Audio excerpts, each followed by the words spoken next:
Okay students, तो आज हम स्टार्ट करने जा रहे हैं पंक्चुएशन एप्टीट्यूड के लिए। पंक्चुएशन एक आसान सा लेक्चर है जो इजीली आप इसको अटेम्प्ट कर सकते हैं। पंक्चुएशन किसे कहते हैं इंग्लिश ग्रामर के अंदर? तो punctuations are the symbols which are used in writing. Writing करते हुए मतलब जो है वो जब आप कोई भी पीस ऑफ राइटिंग लिख रहे होते हैं तो उस वक्त कुछ सिंबल्स आप इस्तेमाल करते हैं। वो जो सिंबल्स इस्तेमाल होते हैं राइटिंग्स के अंदर उनको हम कहते हैं पंक्चुएशन। ठीक है, तो the symbols which are used in writing are known as punctuation. और बहुत सारे पंक्चुएशन मार्क हमारे पास इंग्लिश के अंदर मौजूद हैं, जैसे कि कैपिटलाइजेशन भी पंक्चुएशन का एक पार्ट है। Like how when to capitalise the first letter of a word, that is capitalisation. Full stop एक पंक्चुएशन मार्क है। कॉमा होता है हमारे पास, कॉलन होता है हमारे पास, सेमी कॉलन होता है हमारे पास, हाइफन होता है, डैश होता है, क्वेश्चन मार्क होता है, एक्सक्लेमेशन मार्क होता है, इन्वर्टेड कॉमास होते हैं, एपोस्ट्रॉफी होता है। ये सारे हमारे पास जो है ना वो पंक्चुएशन मार्क्स से आपने ये सारे राइटिंग करते हुए आप कुछ कहीं ना कहीं कुछ ना कुछ लगाते रहते हैं। ठीक है, अब क्या रूल्स हैं, किस तरह से इनको एक्यूरेटली फिट किया जाता है, इसके हवाले से आज मैं आपको एक लेक्चर डिलीवर करने वाला हूँ। बड़ा आसान सा लेक्चर होगा, तो it will be not very much difficult. 9 class से करते हुए आते हैं, पंक्चुएशन कोई नई चीज़ नहीं है। ठीक है, तो वाई पंक्चुएशन मतलब वाई पंक्चुएशन आर मस्ट या वाई पंक्चुएशन मैटर्स। पंक्चुएशन क्यों मैटर करती है? चूँकि इसके अगर पंक्चुएशन आप नहीं लगाएंगे तो फिर सूरत में क्या होगा कि आपके पास जो मीनिंग होगी ना वो अनक्लियर होगी। ठीक है, मगर मीनिंग अनक्लियर होगी। उर्दू इंग्लिश हर ज़बान के अंदर पंक्चुएशन ज़रूरी है। जैसे कि मैं उर्दू में लिखता हूँ उठो मत बैठो। ठीक है, अब जब तक इसमें पंक्चुएशन मार्क नहीं आएगा ये सेंस क्लियर नहीं करेगा। कॉमा आना ज़रूरी है। अगर मैं इस तरह से अगर उठो के बाद अगर मैं कॉमा लगा दूँ तो ये हो जाएगा उठो मत बैठो। ठीक है, देन इट इज़ कॉल्ड कि उठो मत बैठो, मतलब कि उठ जाओ बैठो मत, उठो मत बैठो। तो ये उठने कहा जा रहा है। और अगर हम इसमें मत के बाद अगर हम इसमें कॉमा लगा दें तो ये हो जाएगा उठो मत बैठो। ठीक है, तो मतलब बैठने के लिए कहा जा रहा है। तो दिस इज़ के यहाँ पर कॉमा जो है वो क्या कर रहा है भाई, आपको मीनिंग क्लियर कर रहा है अबाउट द सेंटेंसेस। इस तरह से और इंग्लिश के अंदर अगर आप आए तो देखें, जैसे लिखा हुआ लेट्स ईट ग्रैंडमा, तो अगर हम यहाँ कॉमा नहीं लगाते हैं तो उसके बाद दादी माँ को खा लेते हैं, उसका मतलब ये हो गया लेट्स ईट ग्रैंडमा। और यहाँ कॉमा लगा लें तो उसका मतलब लेट्स ईट ग्रैंडमा, मतलब दादी को कह रहे हैं आए खा ले खाना। ये कॉमा बहुत ज़रूरी है। इस तरह से I find inspiration in cooking my family and my dog, तो मुझे अपनी फैमिली और अपने डॉग को कुक करने में जो इंस्पिरेशन मिलती है। ठीक है, तो यहाँ पर ये तो बड़ा अजीब सा जो जुमला बन रहा है। तो I find inspiration in cooking comma my family and my dog, मतलब मुझे खाना पकाने में और अपने ख़ानदान में और अपने डॉग में इंटरेस्ट है, इंस्पिरेशन मिलती है। इसका मतलब ये तो कॉमा लगाना बहुत ज़रूरी था यहाँ पर। इस तरह a woman without her man is nothing. अब यहाँ पर अगर आप देखें तो दोनों तरीके से हैं। ठीक है, इसमें दोनों की इंपॉर्टेंस यहाँ पर आ सकती है इसी सेंटेंस के अंदर। ठीक है, कि a woman without her man is nothing. ठीक है, a woman without her man is nothing, इसके मतलब इसमें मैन की इंपॉर्टेंस आ रही है। ठीक है, अब यहाँ पर अगर यहाँ पे कॉमा लगा दें, कॉमा यहाँ पर लगा दें तो a woman without her man is nothing. ठीक है, तो यहाँ पर वुमेन की इंपॉर्टेंस आ रही है। तो इस तरह मतलब कॉमा की जो है वो डिफरेंट एडजस्टमेंट करके हम जो है वो डिफरेंट तरह के जो है वो सेंटेंसेस की फॉर्मेशन करते हैं। तो इस लेट्स में पंक्चुएशन मस्ट है, वरना इसके बिना जो मीनिंग होती है वो अनक्लियर रहती है, वो क्लियर नहीं हो पाती। ठीक है, अच्छा, सबसे पहले हमारे पास रूल्स होते हैं, that is the rules of capitalization, कि when to capitalise the words. Capitalization सबसे पहले हम करते हैं। तो कैपिटल लेटर कब इस्तेमाल करेंगे? When we should use a capital letter, तो we should use a capital letter in the start of a sentence, in the start of a poetic line, in the start of a reported clause, first letter of a pronoun, and I is always capital. बहुत basic बात है। Sentence के start का पहला letter हमेशा capital होता है। जैसे my book is inside my bag, तो एम कैपिटल हो गई यहाँ पर। ठीक है, इस तरह से अगर कोई पोएटिक लाइन्स लिखते हैं, शायरी लिखते हैं, तो शायरी लिखने के लिए जो पोइट्री के अंदर डिफरेंट लाइन्स होती हैं, तो हर लाइन स्टार्टिंग जो लेटर होता है उसका कैपिटल होता है, भले उसमें सेंटेंस स्टार्ट हो रहा हो कि ना हो रहा हो। जैसे holding a grain of millet in her beak, the mother sparrow has come to feed, तो ये एक पोम की लाइन है, इसमें होल्डिंग कैच और दी का टी कैपिटल हो रहा है। तो पोइटिक लाइन्स की हर लाइन जो है वो कैपिटल से स्टार्ट होती है, चाहे वो नया सेंटेंस हो चाहे ना हो। रिपोर्टेड स्पीच हमेशा कैपिटल लेटर्स में स्टार्ट होता है। जैसे he said to me pray for my family, P capital हो गया नरेशन के अंदर, डायरेक्ट स्पीच के अंदर। तो हमेशा रिपोर्टेड स्पीच हमेशा स्टार्ट होता है वो कैपिटल लेटर से स्टार्ट होता है। प्रॉपर नाउन का जो फर्स्ट लेटर होता है वो हमेशा कैपिटल होता है। प्रॉपर नाउन आपको पता है, जैसे कि किसी शख्स का नाम हो गया, लाइक जहरा लिखा हुआ है यहाँ पर वो Z कैपिटल है, जगह का नाम हो गया, प्रॉपर नेम स्पेशल नेम हो गया इस्लामाबाद, ये हमारे पास कैपिटल हो जाएगा। जितने भी प्रॉपर नाउन है वो सारे हमारे पास कैपिटल से स्टार्ट होते हैं। जैसे अब तमाम स्टूडेंट्स के नेम हो गए, शहरों के नाम हो गए, मुल्कों के नाम हो गए, वो हमेशा कैपिटल लेटर से स्टार्ट करते हैं, ठीक है। और उसमें कुछ एक्सेप्शंस आ सकती हैं, वो बहुत रेयर है, जैसे आईफोन एक एक्सेप्शन उसके अंदर आ जाता है, ठीक है, तो उसका आई स्मॉल होता है, वरना अदरवाइज कोई एक्सेप्शन नहीं है, सारे वर्ड्स कैपिटल से स्टार्ट होते हैं। और आई इज़ ऑलवेज कैपिटल, जब भी आई लिखते हैं सेंटेंस में कहीं पर भी तो उसका आई हमेशा कैपिटल करते हैं, कभी भी स्मॉल नहीं करते, आई हमेशा कैपिटल होता है, ठीक है। आई मतलब मैं के मायने में जब हम उसको इस्तेमाल करते हैं तो वो हमेशा कैपिटल आता है। तो ये कैपिटल लेटर्स के कुछ असूल थे, आई थिंक ये बेसिक हैं, पता ही सिंपल से चीज़ें पता होंगी। Next direction as an area name, directions का जो भी पहला लेटर होता है ना, नॉर्थ साउथ ईस्ट वेस्ट, उसको हम कैपिटल करते हैं। जैसे यहाँ पर देखिए सेंटेंस के अंदर साउथ कैसे कैपिटल किया गया है, तो हमेशा और आई तो कैपिटल होता ही है। तो जब भी कोई डायरेक्शन लिखते हैं नॉर्थ साउथ ईस्ट वेस्ट, तो उसके भी स्टार्टिंग अल्फ़ाबेट्स को कैपिटल किया जाता है। एब्रीविएशन जो शॉर्ट फॉर्म में वर्ड्स लिखे जाते हैं उनका पहला लेटर हमेशा कैपिटल होता है। जैसे डॉक्टर का डी कैपिटल होगा, मिस्टर का बी कैपिटल होगा, एम कैपिटल होगा, मिसेस का कैपिटल एम कैपिटल होगा, गवर्नमेंट का जी कैपिटल होगा, नंबर का एन कैपिटल होगा, जूनियर का जे कैपिटल होगा, प्रोफेसर का पी कैपिटल होगा, ठीक है। ये सब एब्रीविएशंस हैं, मतलब शॉर्ट फॉर्म्स हैं। इस तरह कुछ एक्रोनिम्स होते हैं जिसमें अलग अलग फर्स्ट लेटर को मिलाकर एक एब्रीविएशन बनाई जाती है, दैट इज कॉल्ड एक्रोनिम। तो जैसे कि PIA पाकिस्तान इंटरनेशनल एयरलाइंस, तो उसमें देखो PIA सब कैपिटल होता है उसके अंदर। इस तरह ISI इंटर सर्विसेज इंटेलिजेंस, इस तरह USSR union of Soviet socialist Republic, US United states of America, तो इन सब में देखोगे कि सारे कैपिटल लेटर्स इस्तेमाल किए गए। अच्छा, इनके बीच में डॉट्स जो है ना वो कभी आते हैं कभी नहीं आते। क्लासिकल जो ओल्ड फॉर्मेट है उसके अंदर जो है इनके बीच में डॉट्स नहीं आते हैं, और जो न्यू मेथड है मॉडर्न आते हैं ओल्ड मेथड में। न्यू मेथड में ना हम इसमें डॉट्स नहीं लगाते, USA डायरेक्ट लिख देते हैं, U.S.A लिखते नहीं है। इस तरह ISI कभी ISA डायरेक्ट लिख देते हैं। पुराने ज़माने में क्या किया था, डॉट लगाए जाते थे हर वर्ड को अलग करने के लिए। तो ये डिपेंड करता है, दोनों पॉसिबिलिटी है, लेकिन होगा हर कोई कैपिटल लेटर से ही, ठीक है। समझ में आ गई बात ये वाली बेसिक। तो ये कैपिटलाइजेशन के रूल्स मैं आपको बता रहा हूँ कि कब कब कैपिटल लेटर्स हम इस्तेमाल करते हैं। उसके बाद आ जाएगा फुल स्टॉप, जिसको हम पीरियड भी कहते हैं। फुल स्टॉप या पीरियड एक सिंगल डॉट होता है, ठीक है। तो फुल स्टॉप कहाँ इस्तेमाल किया जाता है, eight the end of a sentence, जुमले के आखिर में इस्तेमाल किया जाता है फुल स्टॉप, ठीक है। जैसे my cousin studies in this university, full stop.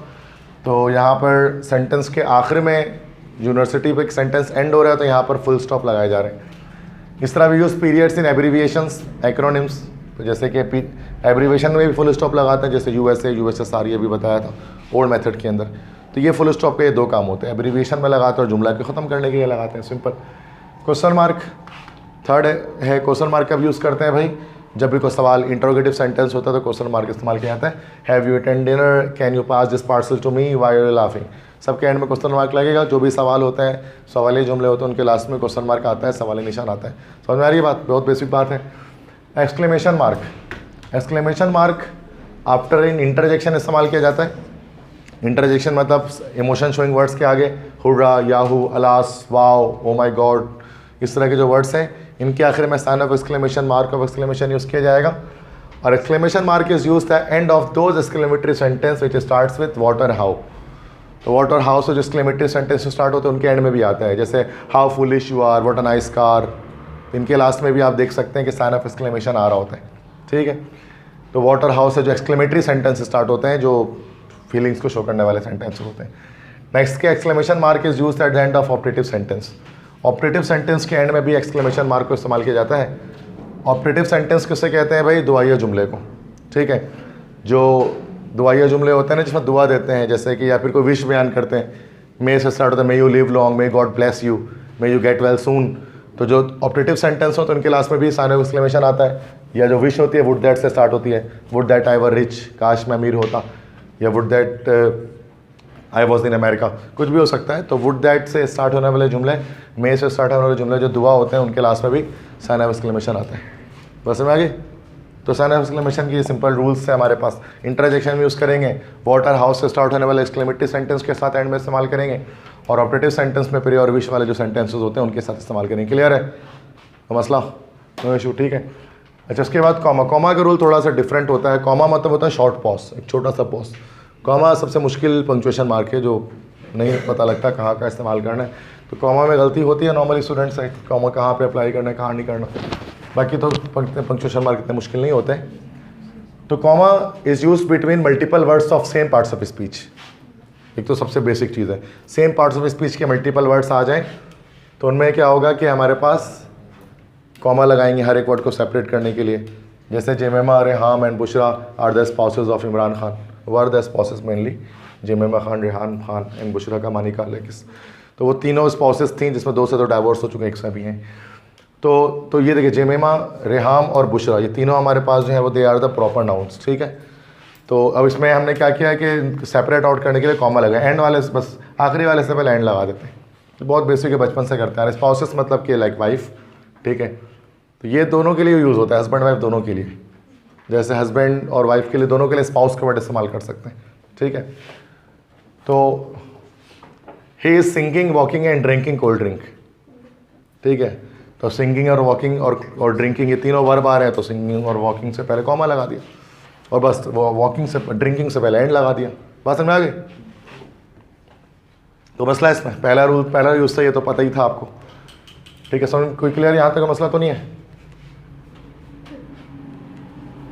तो फर्स्ट रूल ये मैंने आपको बताया कि कॉमा कहाँ पर इस्तेमाल करेंगे, कॉमा की यूजेज क्या है।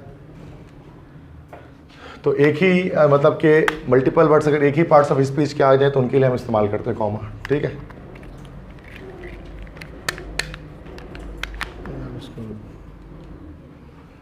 अच्छा, कॉमा सेकंड यूज़ है comma in SVOA order. SVOA order के अंदर कॉमा कहाँ इस्तेमाल किया जाता है? SVOA ऑर्डर क्या होता है? दैट इज़ जो नॉर्मल आपका राइटिंग पैटर्न होता है, सब्जेक्ट, वर्ब, ऑब्जेक्ट और एडवर्बियल। तो एक सब्जेक्ट, वर्ब, ऑब्जेक्ट तो आपको पता है, और कभी कभार एंड में एडवर्बियल होता है। एडवर्बियल किससे कहते हैं? ये मतलब सेंटेंस की मीनिंग में इजाफा करता है, दैट इज कॉल्ड एडवर्ब भी हो सकता है, और कोई प्रेपोजिशन से भी कोई सेंटेंस स्टार्ट हो सकता है, उसको एडवर्बियल क्लॉज कहा जाता है नॉर्मली ग्रामर के अंदर। SVOA ऑर्डर ये बहुत ये एक परफेक्ट ऑर्डर है जो इस्तेमाल किया जाता है किसी भी सेंटेंस को लिखने के लिए। सब्जेक्ट, वर्ब, ऑब्जेक्ट और आखिरी में कोई एडवर्ब लगना होगा तो लग जाएगा, ठीक है। तो generally we don't use a comma if the pattern of sentence is this. अगर पैटर्न ये होगा ना सब्जेक्ट, वर्ब, ऑब्जेक्ट, एडवर्बियल, तो कोई कॉमा नहीं लगाते हैं। इस पैटर्न में डिस्टर्बेंस होगी ना तो कॉमा लगेगा। जैसे देखो, ही टीचेस मी डेली, वो रोज़ाना मुझे पढ़ाता है। ही यहाँ पर ये सब्जेक्ट हो गया, ये वर्ब हो गया, टीचेस और मी हो गया ऑब्जेक्ट, और डेली हो गया एडवर्बियल, एडवर्ब ऑफ फ्रीक्वेंसी इस्तेमाल किए गए यहाँ पर। जैसे she is singing a song in the party, ये तो चाहिए तो एडवर्ब है, daily is an adverb, adverb of frequency. Now she is singing a song in the party, she this is subject, this is singing, ये हमारे पास verb हो गया, song this is the object, and in the party is an adverbial. अगरचे ये preposition से start हो रहा है, इन से स्टार्ट हो रहा है, लेकिन ये पूरा एडवर्बियल कहलाता है। इसको आप लोग एक्स्ट्रा वर्ड कहते थे बचपन में, ठीक है। तो ये एडवर्बियल्स होते हैं असल में।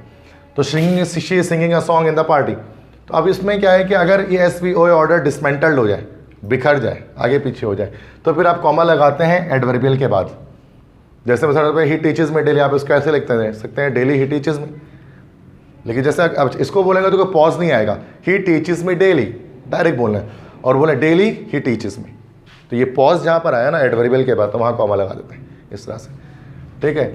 I am studying in class 12 currently, तो या currently comma I am studying in class 12, इस तरह से।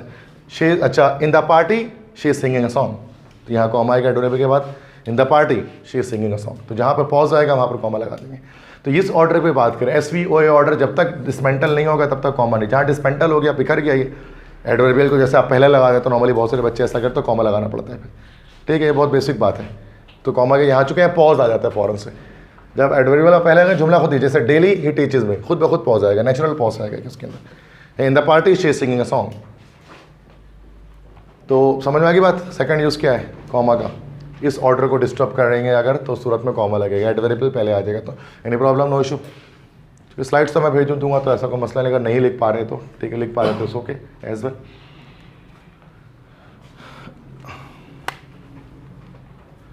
टैग क्वेश्चन में हम कॉमा इस्तेमाल करते हैं, ठीक है। टैग क्वेश्चन किससे कहते हैं? क्वेश्चन टैग जिसको हम कहते हैं, दैट इज एक्चुअली जिसमें कि स्टेटमेंट के साथ एक क्वेश्चन होता है, that is called a question tag. ये टैग क्वेश्चन, जैसे today is very hot isn't it, तो यहाँ पर this is actually a tag question, ठीक है। तो today is very hot isn't it, तो यहाँ पर एक स्टेटमेंट दे दी गई है और उसके साथ उसके क्वेश्चन किया गया है इजंट इट। तो इजंट इट है तो यहाँ पे क्वेश्चन और स्टेटमेंट को जुदा करने के लिए, सेपरेट करने के लिए कॉमा लगाते हैं। You are my student aren't you, you are going to Lahore aren't you, कैसे बोलते हैं ना, तो इसमें कॉमा लगता है बीच में, क्योंकि इसमें खुद ब खुद एक पॉज आ रहा होता है। Today is very hot isn't it, फिर पॉज आएगा तो लाजमी सी बात है कि हम कॉमा लगाएंगे। तो टैग क्वेश्चन के अंदर भी कॉमा लगाया जाता है इंटरोगेटिव स्टेटमेंट के बाद, इंटरोगेटिव सेंटेंस से पहले। इसको टैग क्वेश्चन कहते हैं, क्वेश्चन टैग। ठीक है भाई, 3 तरह के क्वेश्चन होते हैं ना, कन्फर्मेटिव, इन्फॉर्मेटिव और ये क्वेश्चन टैग। टैग क्वेश्चन इसलिए कहते हैं कि इसमें टैग करते हैं क्वेश्चन को, ज़रूरत नहीं होती है टैग किया जाता है। जैसे फेसबुक में पिक्चर लगा कर टैग कर देते हैं, ज़रूरत नहीं होती है। आप उसको फेसबुक में लगा भी तो अपलोड कर दो तो लोग वैसे देख लेंगे न्यूज़ फीड में जाकर, लेकिन लोग बिना वजह टैग कर देते हैं ज़बरदस्ती, ज़रूरत नहीं थी। इस तरह से इस टुडे इज़ वेरी हॉट, जब आपने बोल ही दिया तो आपको क्या जरूरत है सवाल कर रही है, इजंट इट, क्या नहीं है? तब तो इसे स्टेटमेंट की कन्फर्मेशन मांग रहा है और कुछ नहीं कर रहे। तो that is called question tag. ठीक है, समझ गए? तो इस तरह से तो कमेंट्स वगैरह लेने के लिए आप टैग करते हैं किसी को, ठीक है, वो बंदा उसमें कमेंट करे या फिर रिएक्शन दे अपना पे उस पर, तो इसलिए टैग कहते हैं उसको, टैग फोटोज़। ठीक है, पसंद में आ गई? थर्ड यूज़ सही है कॉमा का। अच्छा, कॉमा का और जो यूज़ है ना, उसमें हमें कुछ सेंटेंसेस देखने पड़ेंगे कि जो सेंटेंस है ना, तो structurally sentence are of 4 type. Sentence के वैसे फंक्शन के लिहाज से सेंटेंस के 5 टाइप होते हैं। आपके पास असर्टिव होता है, इंटरोगेटिव होता है, इंपेरेटिव होता है, एक्सक्लेमेटरी होता है, ऑप्टेटिव होता है। तो मीनिंग्स के लिहाज से अगर देखा जाए तो मीनिंग्स के लिहाज से सेंटेंसेस की हमारे पास जो है वो, फंक्शन के लिहाज से देखा जाए तो 5 टाइप्स होती हैं, लेकिन अगर स्ट्रक्चर के लिहाज से देखा जाए तो सेंटेंस के 4 टाइप्स होते हैं, 4 तरह के स्ट्रक्चर्स होते हैं। Simple sentence, compound sentence, complex sentence और कंपाउंड कॉम्प्लेक्स सेंटेंस। तो ये एडवांस ग्रामर क्लॉजेस वगैरह को पढ़ेंगे। इसके अंदर बेसिक सी बातें बताऊंगा, बहुत डिटेल में नहीं जाऊंगा, जितना ज़रूरत है उतना देखें बस। तो इसमें सबसे पहले चीज़ आपको पढ़नी है कि क्लॉज किसे कहते हैं, व्हाट इज़ अ क्लॉज। तो ग्रामर में वाला क्लॉज का वर्ड इस्तेमाल करते हैं। तो clause is a set of words containing a subject and a predicate. Clause एक ऐसा सेट ऑफ वर्ड जिसमें सब्जेक्ट और प्रीडिकेट हो। प्रीडिकेट क्या होता है? दैट इज़ वर्ब और ऑब्जेक्ट मिलाकर, सिर्फ वर्ब भी हो तो प्रीडिकेट है, वर्ब और ऑब्जेक्ट। सब्जेक्ट के अलावा जो कुछ भी सेंटेंस में होता है वो प्रीडिकेट होता है। ठीक है, तो वो क्लॉज बनाता है। जैसे I see you, he ran away, we ate popcorn, they sang beautifully. इसमें जो मैंने ब्लू से लिखा हुआ है ये सारा का सारा सब्जेक्ट, और जो ग्रीन से लिखा है वो सारा का सारा प्रीडिकेट है। तो सब्जेक्ट और प्रीडिकेट ये 2 चीज़ों से मिलकर क्लॉज बनता है आपके पास। ठीक है, सब्जेक्ट होता है और उसके साथ वर्ब हो गया, या वर्ब के साथ ऑब्जेक्ट हो गया, प्रीडिकेट है। तो एक क्लॉज जो होता है, क्लॉज के अंदर 2 चीज़ें लाजमी होती हैं, सब्जेक्ट और प्रीडिकेट। सब्जेक्ट तो डोर ऑफ एक्शन हो गया और बाकी उसके साथ प्रीडिकेट में वर्ब और ऑब्जेक्ट होता है। ठीक है, तो क्लॉज को समझना पड़ेगा कि क्लॉज सेट ऑफ वर्ड्स होते हैं जिसमें सब्जेक्ट और प्रीडिकेट हो। अब क्लॉज हमारे पास 2 तरह के होते हैं इंग्लिश लैंग्वेज के अंदर। एक हमारे पास कहलाता है इंडिपेंडेंट क्लॉज या मेन क्लॉज, और दूसरा कहलाता है डिपेंडेंट क्लॉज या सबऑर्डिनेट क्लॉज। क्या डिफरेंस है एक इंडिपेंडेंट और डिपेंडेंट क्लॉज में? इंडिपेंडेंट क्लॉज क्या होता है? Main clause, it can stand alone as a sentence, जो अकेले अपने मुकम्मल मायने दे देता है, because it expresses the complete thought. वो एक मुकम्मल मायने अपने दे रहा होता है, जिसको इंडिपेंडेंट क्लॉज कहते हैं, मेन क्लॉज कहलाता है ये। और एक डिपेंडेंट क्लॉज भी होता है, it can not stand alone as a complete sentence, because it does not express a complete sense या मीनिंग या थॉट। जो ऐसा जुमले का ऐसा टुकड़ा, एक ऐसा क्लॉज जो मुकम्मल मायने नहीं देगा, तो उसको हम कहेंगे that will be called a dependent clause. 2 तरह के क्लॉज है, डिपेंडेंट और इंडिपेंडेंट। अब जैसे यहाँ पर एक जुमला लिखा, I saw a boy who was crying, मैंने देखा एक लड़का जो रो रहा था। तो आई सॉ अ बॉय, ये है हमारे पास एक है इंडिपेंडेंट क्लॉज। लेकिन हु वाज क्राइंग ये डिपेंडेंट है कि जो रो रहा था। इससे तो मायने मुकम्मल नहीं बनते। He bought a car which was too expensive, उसने खरीदी एक कार जो बहुत महंगी थी। तो ही बॉट अ कार तो कंप्लीट सेंस देगा, लेकिन विच वॉज टू एक्सपेंसिव ये कंप्लीट सेंस नहीं देगा, ये डिपेंडेंट क्लॉज है। I know the man who stole the watch, तो I know the man independent है, but who stole the watch dependent है। He does not like the people who smoke, तो वो नहीं पसंद करता उन लोगों को। ही does not like the people, वो लोगों को पसंद नहीं करता। हु स्मोक, अब मतलब जो सिगरेट पीते हैं, तो ये तो दैट सी बात डिपेंडेंट क्लॉज हो गया। तो 2 तरह के क्लॉज होते हैं। देखो, तो सब्जेक्ट और प्रेडिकेट दोनों के अंदर ही है, सबके अंदर मौजूद है, लेकिन एक मायने सेंस को मुकम्मल दे रहा है और एक नहीं दे रहा। तो 2 तरह के क्लॉज होते हैं हमारे पास। अब इस लिहाज से हमारे पास 4 तरह के सेंटेंस बन जाते हैं क्लॉज, अगर आपको समझ में आ गया तो। एक हमारे पास होता है सिंपल सेंटेंस। सिंपल सेंटेंस में बस एक इंडिपेंडेंट क्लॉज होता है और कुछ नहीं होता। यार जिंदगी भर जो हम बोलते रहते हैं वो इंडिपेंडेंट, वही सिंपल सेंटेंस ही बोल रहे होते हैं। He writes a letter, he bought a table, Ali goes to school, I went to the beach, they are playing hockey. ये सारे के सारे हमारे पास ये सिंपल सेंटेंसेज हैं। एक सब में एक इंडिपेंडेंट क्लॉज लगा हुआ है, डिपेंडेंट क्लॉज है ही नहीं। ये तो पहला हमारे पास होता है सिंपल सेंटेंस। एक हमारे पास होता है सेकंड होता है कंपाउंड सेंटेंस। कंपाउंड सेंटेंस क्या होगा? जिसमें कम से कम 2 इंडिपेंडेंट क्लॉजेस होंगे, 2 इंडिपेंडेंट क्लॉज होंगे और उनको एक कॉमा की मदद से और एक कोऑर्डिनेटिंग कंजंक्शन की मदद से जोड़ा जाएगा। कोऑर्डिनेटिंग कंजंक्शन किसे कहते हैं? कंजंक्शन तो आपको पता है, 2 सेंटेंसेस को साथ में जोड़ता है, that is called a conjunction. और कोऑर्डिनेटिंग कंजंक्शन किसे कहते हैं? Fan boys, fan boys conjunction जो कहलाते हैं। फैन बॉयस मतलब for, and, nor, but, or, yet, so, these are called fan boys conjunction, FANBOYS, fan boys. तो फैन बॉयस कंजंक्शन से जुड़ा होता है, 2 इंडिपेंडेंट क्लॉज होगा और वो फैन बॉयस कंजंक्शन से जुड़ा होगा, उसको हम लोग कहते हैं कंपाउंड सेंटेंस। मिसाल के तौर पे द स्टूडेंट्स फिनिश्ड क्लास, तालिब इल्मों की क्लास ख़त्म हो गई, ये इंडिपेंडेंट क्लॉज है। दे वेंट टू लंच, वो लंच करने चले गए, ये भी इंडिपेंडेंट क्लॉज है। अब दोनों को जोड़ दिया एंड से कि the students finished class and they went to lunch, तो ये फैन बॉयस कंजंक्शन लग गया एंड। तो यहाँ पर एंड से फैन बॉयस कंजंक्शन से जुड़ा और इस एंड से पहले कॉमा लाजमी आएगा, इससे पहले कॉमा आएगा। मतलब ये वो वाला एंड नहीं है जो कि हमने पढ़ा ना कि जैसे Karachi Lahore, Karachi comma Lahore and Peshawar are the cities of Pakistan, ये कॉमा का अलग रूल था, ये चला गया पीछे। यहाँ पर जब 2 आप इंडिपेंडेंट क्लॉजेस को जोड़ेंगे कंपाउंड सेंटेंस बनाते हुए, तो फिर आप एंड से पहले या किसी भी फैन बॉयस कंजंक्शन से पहले कॉमा लगाएंगे। यहाँ बच्चे भूल जाते हैं कॉमा लगाना नॉर्मली, जैसे 2 बहुत ज़्यादा मेजोरिटी मैंने देखी यहाँ नहीं लगाते, कोई नहीं लगाता, लगाना पड़ता है बट रूल है, ठीक है। तो ये the students finish class and they went to lunch, इस तरह से I want to lose weight, ये एक इंडिपेंडेंट क्लॉज है। आई ईट चॉकलेट डेली, ये भी इंडिपेंडेंट क्लॉज है। अब दोनों को जोड़ेंगे किससे? एक एंड येट से जोड़ेंगे। फिर भी I want to lose weight yet I eat chocolate daily, chocolate ज़्यादा कैलोरीज बढ़ाता है, वेट तो लॉस होगा नहीं, गेन हो जाएगा उससे। तो येट से पहले हमने यहाँ पर कॉमा लगा दिया, ठीक है। तो ये भी एक कंपाउंड सेंटेंस है। I cook dinner, independent clause है। ही वॉश द डिशेस, ये भी इंडिपेंडेंट क्लॉज है, तो एंड से जोड़ा गया, उसको पीछे कॉमा लगा दिया। Ali has a blue car, independent clause है। Faisal has a red car, independent clause है, तो यहाँ पर पीछे बट से जोड़ा गया, उसको फैन बॉयस कंजंक्शन में उससे पहले कॉमा लगा दिया। तो सिंपल सी बात है, कंपाउंड सेंटेंस कौन सा होगा जिसमें 2 independent clause fan boys conjunction से जुड़े हुए और उनसे पहले लास्ट में कॉमा आएगा, हर फैन बॉयस से पहले। पसंद में आ गए? ये कंपाउंड सेंटेंस कहलाते हैं इंग्लिश लैंग्वेज में। स्ट्रक्चर वाइज मैं बता रहा हूँ सेंटेंस के टाइप्स कितने, 2 इंडिपेंडेंट क्लॉज। छोटे को 9-10 लेवल पे ये तो बात इतनी समझ में नहीं आती, लेकिन एप्टीट्यूड लेवल पे आ जाती है समझ में, इतना मुश्किल नहीं, ठीक है, इजी है। क्लॉजेस तो बचपन से पढ़ते हुए आ रहे हैं कि कोई ना कोई क्लॉज होते हैं, ठीक है। तीसरा हमारे पास होता है कॉम्प्लेक्स सेंटेंस। कॉम्प्लेक्स सेंटेंस क्या होता है? कॉम्प्लेक्स पेचीदा सेंटेंस, मतलब इसमें एक इंडिपेंडेंट क्लॉज होता है और एक डिपेंडेंट क्लॉज होता है। एक इंडिपेंडेंट और एक डिपेंडेंट से मिलकर बनता है कॉम्प्लेक्स सेंटेंस। एक इंडिपेंडेंट होगा, एक डिपेंडेंट होगा, एक मुकम्मल मायने देगा, एक नहीं देगा। और the dependent clauses begins with a subordinate conjunction, और जो डिपेंडेंट क्लॉज होगा जो मुकम्मल मायने नहीं देगा वो एक सबऑर्डिनेट कंजंक्शन से जुड़ा होगा। अभी मैंने पीछे कोऑर्डिनेट कंजंक्शन बताया था, coordinating conjunction fan boys. Subordinate conjunctions कुछ और होते हैं, वो सारी लिस्ट मैंने लिखा है, after, although, because, before, even though, however, if, since, so that, unless, when, while, whenever, ये सारे हमारे पास होते हैं सबऑर्डिनेटिंग कंजंक्शन जो किसी डिपेंडेंट क्लॉज के स्टार्ट में आते हैं। इसलिए डिपेंडेंट क्लॉज को सबऑर्डिनेट क्लॉज भी कहते हैं, बिकॉज सबऑर्डिनेटिंग कंजंक्शन से स्टार्ट हो रहे होते हैं वो। अब जैसे एग्जाम्पल देख लेते हैं, I wash the car after I came home, जब मैं घर आने के बाद मैंने अपने कार को धोया, तो I wash the car dependent independent clause है। आफ्टर आई केम होम, मेरे घर आने के बाद, ये हमारे पास हो गया इंडिपेंडेंट क्लॉज, डिपेंडेंट क्लॉज। तो ये हमारे पास बन गया कॉम्प्लेक्स सेंटेंस। देखिए ये आफ्टर से शुरू हो रहा है, ये आपका दैट इज सबऑर्डिनेटिंग कंजंक्शन है। He went to see a doctor because he was sick, तो बिकॉज ही वाज सिक ये हमारे पास दैट इज डिपेंडेंट क्लॉज, और he went to see the doctor ये इंडिपेंडेंट क्लॉज है।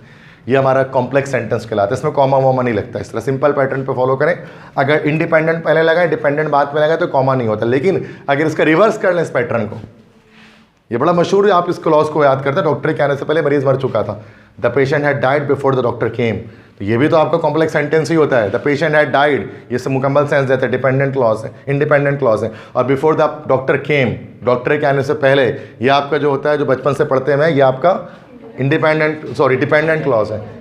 इसलिए अगर इसको उल्टा कर दो ना pattern, before the doctor came comma लगाना पड़ता था, पेशेंट हैड डाइड।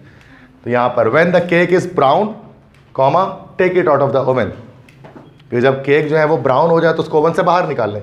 अब यहाँ पर देखो डिपेंडेंट क्लॉज को पहले लगा दिया, इंडिपेंडेंट बाद में, तो बीच में कॉमा सेपरेट कर दिया, ठीक है। तो जब कॉम्प्लेक्स सेंटेंस होता है उसमें अगर इंडिपेंडेंट क्लॉज, मतलब अगर डिपेंडेंट क्लॉज अगर पहले आए, डिपेंडेंट क्लॉज कौन सा होगा? जो सबऑर्डिनेटिंग कंजंक्शन से शुरू हो रहा होगा, तो हमेशा उसके बाद कॉमा लगाएंगे उसको इंडिपेंडेंट क्लॉज से सेपरेट करने के लिए। कोई मुश्किल बात नहीं, घर जाकर सुकून से देखोगे ना एक बार, सुकून से, तो समझ में आ ही जाएगा। बहुत बेसिक लाइंस मैंने लिखी हैं उसके अंदर, एग्जाम्पल भी बड़ी बेसिक्स थी। अगर अभी नहीं समझ में आ रहा तो घर पे तो 100% आएगा, सुकून अगर मैसर हुआ तो, ठीक है। तो वैसा मसला नहीं है, हो जाएगा ये, ठीक है। वैसे 90% बच्चों को अभी समझ में आ जाता है, 10% होते हैं एक आध बच्चे घर जाके समझ लेते, तो आज सबको जाएगा। एक भी ऐसे स्टूडेंट नहीं जिसको समझ में ना आए, सभी को आ जाएगा, ठीक है। क्लियर है यहाँ तक बात? इसके बाद लास्ट 4 टाइप का सेंटेंस होता है हमारे पास, compound complex sentence. Compound complex sentence क्या होता है कि जिसमें कंपाउंड और कॉम्प्लेक्स दोनों होता है, मतलब इसमें एटलीस्ट 2 इंडिपेंडेंट क्लॉज होते हैं, मतलब कंपाउंड भी होता है ये, और साथ में एक डिपेंडेंट क्लॉज होता है। 2 इंडिपेंडेंट और एक डिपेंडेंट क्लॉज आ जाए तो वो कंपाउंड कॉम्प्लेक्स सेंटेंस कहलाता है। मतलब MD-CAT के अंदर तो पूरा एक सेंटेंस लिखा हुआ आता है और बोला जाता है, चार उसमें होते हैं कि which type of sentence it is, simple sentence, compound sentence, complex sentence, compound complex sentence. पिछले साल 2 सवाल आए थे उसके MD-CAT में। तो अब यहाँ पर कंपाउंड कॉम्प्लेक्स सेंटेंस क्या होगा कि 2 इंडिपेंडेंट और एक डिपेंडेंट क्लॉज होगा, ठीक है। जैसे it is dark but we shall travel though it is difficult. अब देखें, it is dark we shall travel, ये दोनों हमारे पास इंडिपेंडेंट क्लॉजेज है, बट से जुड़ा हुआ है, फैन बॉस कंजंक्शन से। और दो इट इज़ डिफिकल्ट, अगर से ये मुश्किल है, ये हमारे पास क्या हो गया? डिपेंडेंट क्लॉज हो गया। तो ये पूरा सेंटेंस एक compound complex sentence, it is dark but we shall travel though it is difficult. ये मतलब तारीकी फैली हुई है, लेकिन हम सफ़र करेंगे अगर से ये मुश्किल है। यहाँ पर आपको 2 इंडिपेंडेंट और एक डिपेंडेंट क्लॉज मिल जाए। कॉमा यहाँ पर लगेगा, आपको पता है सिंपल रूल है, फैन बॉयज से पहले लगेगा 2 इंडिपेंडेंट क्लॉज को जोड़ने के लिए। After I graduated from college I wanted to travel but I had to work immediately. After I graduated from college, after से शुरू हो रहा है सबऑर्डिनेटिंग कंजंक्शन से, तो ये हमारे पास हो गया dependent clause. I wanted to travel, ये हमारे पास independent clause. I had to work immediately, ये भी इंडिपेंडेंट क्लॉज, तो फैन बॉयज कंजंक्शन से जोड़ दिया, इसको कॉमा लगा दिया पीछे। और यहाँ पर भी कॉमा लगा दिया, क्योंकि यहाँ पर क्या हो रहा है कि जो डिपेंडेंट क्लॉज है वो इंडिपेंडेंट से फैला रहा है, तो वहाँ कॉमा अलग लगा, रूल उसके रूल के लिहाज से, कंपाउंड सेंटेंस के रूल के लिहाज से। और यहाँ जो कॉमा लगा वो असल में लगा किस लिहाज से कि आपने डिपेंडेंट क्लॉज को अपने इंडिपेंडेंट से पहले लगा दिया। लेकिन यहाँ पर रिवर्स वो पैटर्न नहीं था, यहाँ एक बार कॉमा लगा सिर्फ। बात समझ में आ रही है क्या चीज़ है? ठीक है। तो ये वैसे तो अगर अभी कॉन्सेप्ट से नहीं पढ़ोगे तो बहुत मुश्किल लगेगा कैसे ये 2 कॉमा क्यों आ जा रहा है, बट शुरू से पढ़ते रहेंगे ना लेक्चर को, सेंटेंस के टाइप्स वगैरह, क्लॉज वगैरह जो एक्सप्लेन करा, सब रिकॉर्ड हो गया, चाहे घर पे दोबारा से सुन लेना, ठीक है। तो ये चीज़ें क्लियर हो जाएंगी, क्योंकि तमाम रिकॉर्डिंग्स मौजूद होती है ना, मैंने आपको बताया भी। अगर कोई लेक्चर आपका मिस भी होता है तो आप घर पे जाकर रीडिंग करें, आपको चीज़ें समझ में आ जाएंगी, कोई ऐसा मसला नहीं है, ठीक है। लेकिन ये बहुत बेसिक है। वैसे बहुत सारे बच्चे क्लास में समझ लेते हैं, लेक्चर देखने की जरूरत नहीं पड़ती है, मेजोरिटी ऐसे ही करती है। बट फिर भी अगर आपको ऐसे तशफ़ी नहीं होती है कि नहीं sir we need to learn more, तो आप फिर जाके पढ़ें, कोई ऐसा मसला थोड़ी ना। हर वक्त 24 घंटे आप पढ़ते हैं मेरे लेक्चर को, कौन मना किया आपको? तो आप कर सकते हैं, 24 आवर्स आप मेरे लेक्चर्स को ले सकते हैं, ऐसा मसला नहीं। अच्छा, अब इसमें देखो ज़रा कि कुछ सेंटेंसेस हम यहाँ पर देख रहे हैं करेक्ट इनकरेक्ट के लिहाज से, एग्जाम्पल्स हैं। He kick the ball he scored a goal, ये करेक्ट सेंटेंस है, चूँकि 2 जुमलों को अलग अलग करके लिखा गया, दो इंडिपेंडेंट क्लॉज है और दोनों को अलग अलग सेंटेंस के सूरत में लिखा गया। He kick the ball he scored a goal, तो करेक्ट है, इसमें गलती तो है नहीं। He kick the ball and he scored a goal, ये गलत है, इनकरेक्ट है। रीजन क्या? कॉमा नहीं है यहाँ पर एंड से पहले। He kick the ball comma and he scored a goal, ये करेक्ट है, कॉमा लग गया, ठीक है। He kick the ball comma he scored the goal, ये इनकरेक्ट है, क्योंकि कभी भी डायरेक्ट कॉमा से तब नहीं जोड़ते ना, हमें फैन बॉयज कंजंक्शन से जोड़ना पड़ता है। कॉमा के साथ फैन बॉयज भी आना चाहिए, जो नहीं आ सका 2 इंडिपेंडेंट क्लॉज में। He kick the ball semicolon he scored a goal, ये करेक्ट है। अच्छा, मैं आपको बता दूं सेमीकोलन का यूज़ भी है कि यहाँ पर आपको दिख रहा है सेमीकोलन, ज़िंदगी में ऐसा बहुत बार देखा है, और इसका राज नहीं फाश होता, ये पता नहीं क्यों बनाया अंग्रेज़ों ने इसका सिंबल, बिला वजह में बना दी। कभी कभार हम खूबसूरती करने के लिए लगा देते हैं, कभी कभार सेंटेंस में कोई ऐसा करके अच्छा लगता है, बट ये खूबसूरती के लिए नहीं लगा, अल्लाह के बंदे, ये पंक्चुएशन मार्क इसके कि ना कोई ना कोई इस्तेमाल होगा, दैट्स वाई इसको बनाया गया। तो इतने तो फारिग कमेटी के चेयरमैन तो है नहीं अंग्रेज़ लोग कि वो उसको बिला वजह के लगा देंगे, भाई बस लग गया ऐसे ही, फुल स्टॉप और कॉमा एक साथ लगा दिया, सेमीकोलन बना दिया।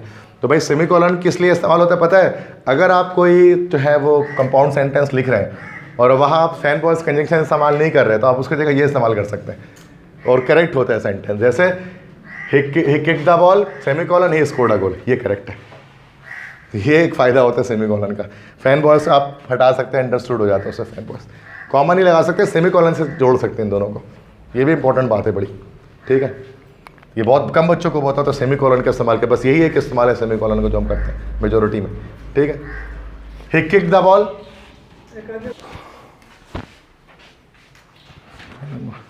तो छठा है कि he kick the ball and scored a goal. ये करेक्ट है क्योंकि यहाँ पर दो अलग अलग क्लॉजेस नहीं है, ये सिंगल क्लॉज है, क्योंकि यहाँ पर सब्जेक्ट आ ही नहीं रहा, तो ये अलग क्लॉज नहीं है, ये पूरा एक क्लॉज है। He kick the ball and scored a goal, दो वर्ब एक साथ लगा दिए गए और कुछ नहीं किया गया। He kick the ball and I scored a goal, ये भी दो सही है जो कि कॉमा लगाया गया, ठीक है, दो अलग अलग क्लॉजेस हैं। बस समझ में आ गई। तो ये इस तरह से देखकर समझ में आ गया, एक ही सेंटेंस को अलग अलग वेरिएशंस में लिख रहे हैं ताकि चीज़ें क्लियर हो सकें। समझ में आ गई बात। अच्छा, एक होता है हमारे पास नेक्स्ट, ये तो कॉमा के यूजेस सारे कंप्लीट हो गए। कॉमा से मैंने बताया कॉमा थोड़ा कॉम्प्लेक्स होता है, कॉमा में बच्चे फंसते हैं, बाकी तो वैसा मसला नहीं है। एपोस्ट्रॉफी, एपोस्ट्रॉफी एस जिसको आप लोग कहते हैं, सुना होगा एपोस्ट्रॉफी एस, है ना भाई, मतलब अलीज, फरहान्स, फैसल्स, इस तरह से जो लगाते हैं एपोस्ट्रॉफी एस लगाते हैं। तो एपोस्ट्रॉफी एस क्यों लगाया जाता है? देखो, जब हम पोजेशन शो करते हैं ना, दो तरह के केस में शो कर सकते हैं, जेनेटिव केस में और उसके अलावा पॉजिटिव केस में। जेनेटिव केस में हम क्या करते हैं, जिस तरह से जैसे हाउस ऑफ असलम इस तरह लिख देते हैं, noun of noun, house of Aslam. लेकिन जब पॉजिटिव केस में लिखा जाता है तो उसको हम लिखते हैं असलम्स हाउस, एपोस्ट्रॉफी एस लगा देते हैं। तो इसके सिंपल रूल्स हैं। एपोस्ट्रॉफी किस तरह से लगाते हैं? कॉमन नाउन सिंगुलर से कैफ़े ऑफ स्टूडेंट, तो ये क्या हो जाएगा, स्टूडेंट्स कैफ़े, इस तरह से बना देंगे उसको, एपोस्ट्रॉफी एस लगा देंगे। अच्छा, अगर कॉमन नाउन प्लुरल हो जाए, जैसे कैफ़े ऑफ स्टूडेंट्स, तो अब यस, अब जो है ना एपोस्ट्रॉफी एस, अब मतलब स्टूडेंट्स कैफ़े में आप एपोस्ट्रॉफी के दोबारा एस नहीं लगाएंगे, एपोस्ट्रॉफी लगा कर छोड़ देंगे।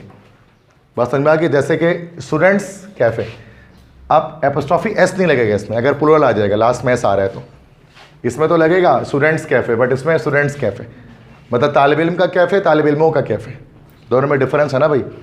तो अगर पहले से एस पे अगर ख़त्म हो रहा है ना कोई कॉमन नाउन प्लुरल, तो उस सूरत में हम क्या करेंगे, दोबारा एपोस्ट्रॉफी एस नहीं लगाएंगे, एपोस्ट्रॉफी लगा के छोड़ देंगे, ये रूल है। हाँ, साउंड एक आता है, सेंस में फ़र्क आता है। स्टूडेंट्स कैफ़े ही बोलते, कैफ़े ऑफ स्टूडेंट्स बोलेंगे। House of Bilal, proper noun अगर है जो सेम केस है, बिलाल्स हाउस, बड़ा बेसिक है, 1 क्लास से पढ़ते आ रहे हैं बचपन, प्राइमरी क्लासेस, बिलाल्स हाउस। लेकिन अगर प्रॉपर नाउन एस में एंड हो रहा है, जैसे हाउस ऑफ अवेस, अभी आपके पास दो कंडीशंस हैं, आप इस तरह से भी लिख सकते हैं अवेस हाउस, अवेसेस हाउस भी लिख सकते हैं। प्रॉपर नाउन अगर आ जाए तो अपोस्ट्रॉफी पे भी ख़त्म कर सकते हैं, अपोस्ट्रॉफी एस पे भी ख़त्म कर सकते हैं। मिसाल के तौर पे जैसे चार्ल्स लॉ आप लिखते हैं, चार्ल्स लॉ, चार्ल्स तो नाम है ना, प्रॉपर नाउन है, आप चार्ल्स के डायरेक्ट ये लगा लो चार्ल्स लॉ, या इसके साथ अपोस्ट्रॉफी एस लगा लो तभी चार्ल्स लॉ। तो प्रॉपर नाउन के अंदर क्या होता है, जो कौम बंदे का कोई नाम होता है अगर वो लगाओ तो उसमें अपोस्ट्रॉफी पे भी छोड़, अगर एस पे ख़त्म हो रहा है वो तो अपोस्ट्रॉफी पे भी छोड़ सकते हैं, अपोस्ट्रॉफी एस पे भी छोड़ सकते हैं। लेकिन अगर कॉमन नाउन हो तो अपोस्ट्रॉफी पे ही छोड़ना पड़ेगा, उसके पास एस नहीं लगाएंगे। ये बेसिक रूल है, उसको आप घर पे जाके देख लेना ठीक से। बहुत समझ में आ गई सबको क्या बता रहा हूँ? ये अपोस्ट्रॉफी के बेसिक इस्तेमाल बहुत लोग गलती करते हैं छोटे छोटे चीज़ों पर, ठीक है। और ये कोई बहुत मुश्किल चीज़ नहीं होती है, बट पढ़ा नहीं होता या कभी सेंस ही नहीं किया होता उस तरफ, सोचा भी नहीं होता, तो बस ये इसलिए नहीं हो रहा होता। कॉन्ट्रैक्शंस के लिए हम बहुत बार इस्तेमाल करते हैं अपोस्ट्रॉफीज़ को, ये सिंपल है, थोड़ा ब्लर है बट समझ में तो आ ही जाएगा। जैसे आई एम के शॉर्ट फॉर्म, आई एम में इट्स में इट इज़ के लिए इट इज़, लेट्स यूज़ करते हैं, डो नॉट के लिए, मतलब है ना, इस तरह से मुख्तलिफ कॉन्ट्रैक्शंस के लिए इस्तेमाल करते हैं। डोंट जैसे एपोस्ट्रॉफी टी लगा देते हैं उसके साथ, तो एपोस्ट्रॉफी का बहुत सारा इस्तेमाल यहाँ पर भी होता है, शॉर्ट फॉर्म करने के लिए, कंडेंस करने के लिए, किसी हेल्पिंग वर्ब को खास तौर पे, विल के लिए एपोस्ट्रॉफी डबल एल लगा देते हैं, याद है ना आपको।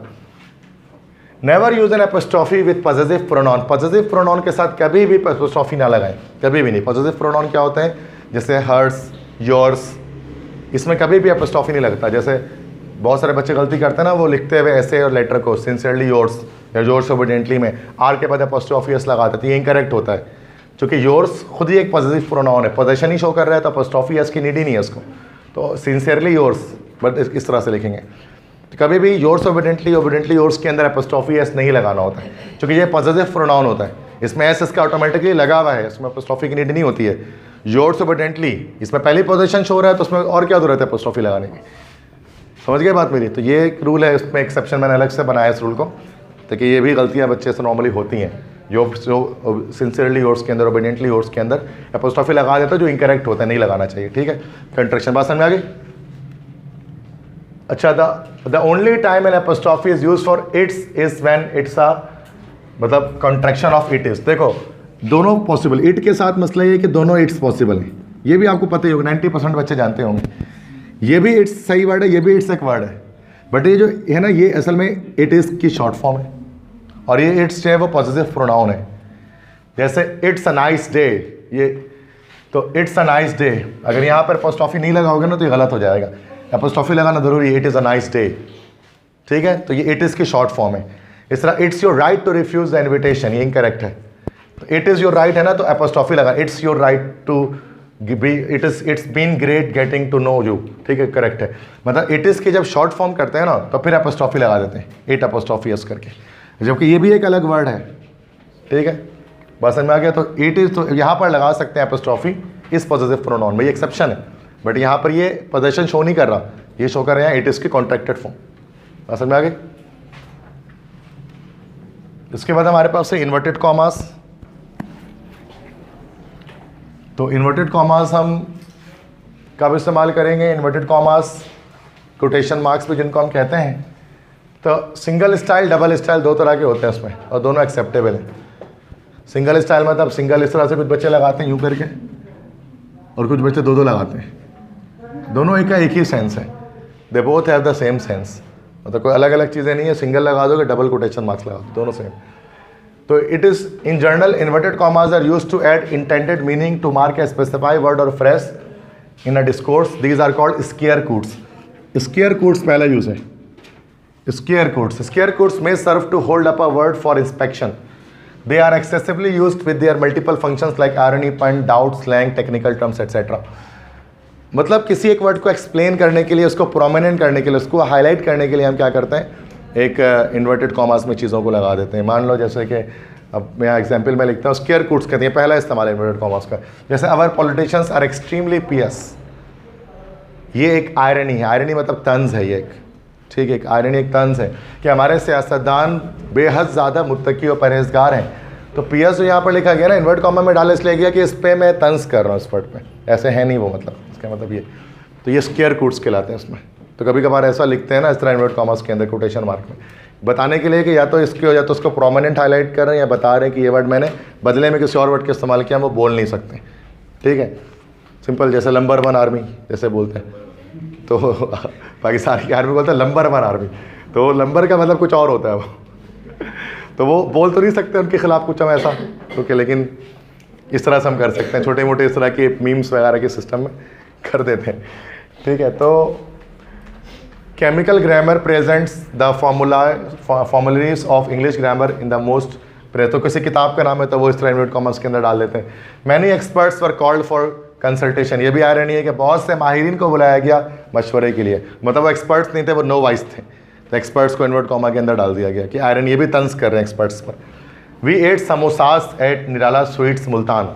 अच्छा, non native unique words, non native words जो होते हैं ना, नॉन नेटिव समझो जो इंग्लिश लैंग्वेज में नहीं किसी और ज़बान से आ रहे हो, उनको भी हम कोटेशन मार्क के अंदर डाल लेते हैं। जैसे वी एट समोसास, समोसा, पकोड़े, आलू चाप, ये सब तो सिंपल सी बात है ना कि ये हमारे पास इंग्लिश लैंग्वेज के वर्ड्स है ही नहीं, तो इनको हम क्या करते हैं, इन्वर्टेड कॉमास के अंदर डाल लेते हैं इस तरह के वर्ड्स को। तो ये पहला काम है स्केयर कोट्स, नहीं, उनको हम स्केयर कोट्स कहते हैं, ठीक है। नेक्स्ट उसके अलावा ये कि डायरेक्ट स्पीच में हम इस्तेमाल करते हैं, सिंपल पैटर्न है, डायरेक्ट स्पीच में भी इन्वर्ट कॉमा यूज़ करते हैं रिपोर्टेड स्पीच को लिखते हुए। सबको पता है, Arthur looked astounded, are you saying what I think you are, मतलब जब भी इन्वर्टेड कॉमास यूज़ करते हैं तो आप उसके अंदर क्या डालते हैं, कोई रिपोर्टेड स्पीच डालते हैं, पता ही होगा सबको। रूल्स बस याद रख लें उसके पीछे कि first letter after the first inverted comma is always capital, मतलब जो इन्वर्टेड कॉमा के अंदर पहला वर्ड जो होगा ना वो हमेशा कैपिटल होगा। रिपोर्ट ये भी मैंने बता दिया स्टार्ट में क्लास के रिपोर्टेड क्लॉज के अंदर पहला वर्ड हमेशा कैपिटल होता है, पहला लेटर हमेशा कैपिटल होता है। First letter after the second inverted comma is not capital, लेकिन अगर एक ही सेंटेंस के अंदर दो रिपोर्टेड स्पीच हो तो सेकंड वाले का पहला कैपिटल नहीं होगा। जैसे कि दैट ब्रिंग्स बैक समथिंग, तो first letter after the first, तो सेकंड इन्वर्टेड कॉमा जो होगा ना उसका फर्स्ट लेटर स्मॉल लिखेंगे। जैसे that brings back something to me, that brings back in the old days, तो बी स्मॉल हो गया ये। दो अगर एक ही सेंटेंस के अंदर दो इन्वर्टेड कॉमास आएंगे तो सेकंड वाले को स्मॉल से शुरू करेंगे, जैसे brings back the old days, इस तरह से। सेकंड है कि थर्ड है कि full stop, sign of interrogative, exclamation are replaced inside the closing of the inverted comma. कह रहे हैं कि full stop, sign of interrogation, ये सब का सब इन्वर्टेड कॉमा के अंदर होता है, इन्वर्टेड कॉमा के बाहर नहीं होता।